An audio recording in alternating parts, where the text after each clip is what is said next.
আজ আমাদের ভালোবাসার ৭টি বছর। আর এই ভালোবাসাটাকে যে আমরা যে পূর্ণতা দিয়েছি, এই পূর্ণতার আজকে হচ্ছে ২টা বছর। তো গত ২ বছর আগে হচ্ছে মার্চের ১৩ তারিখে হচ্ছে আমরা বিয়ে করেছিলাম। এটা অবশ্যই পারিবারিকভাবে করেছিলাম। তো দেখতে দেখতে কিভাবে হচ্ছে মানে ২টা বছর কেটে গেছে, বিশ্বাসই হয় না। মনে হচ্ছে যে এই কয়দিন আগে আমাদের পরিচয় হলো, কয়দিন আগে দেখা হলো। আসলে সময় কিভাবে চলে যায় বোঝাই যায় না। তো এই যে আমাদের এই ভালোবাসাটাকে পূর্ণতা দেওয়ার জন্য আমাদের অনেক ফাইট করতে হয়েছে।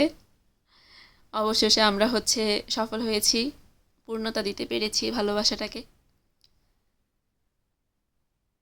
তো যাই হোক, এই যে আমার এই ভালোবাসার মানুষটা আমার জন্য অনেক কিছু করেছে, অনেক কিছু স্যাক্রিফাইস করেছে।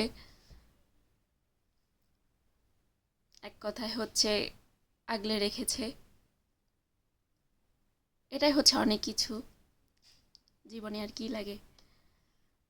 ভালোবাসার মানুষটা যদি সঠিক হয় তাহলে আর কিচ্ছু লাগে না। সবাই আশীর্বাদ করবেন যাতে করে সারা জীবন একসাথে থাকতে পারি, একসাথে পথ চলতে পারি, এটাই। তো আজ এই পর্যন্তই। দেখা হবে অন্য কোনো ভিডিওতে।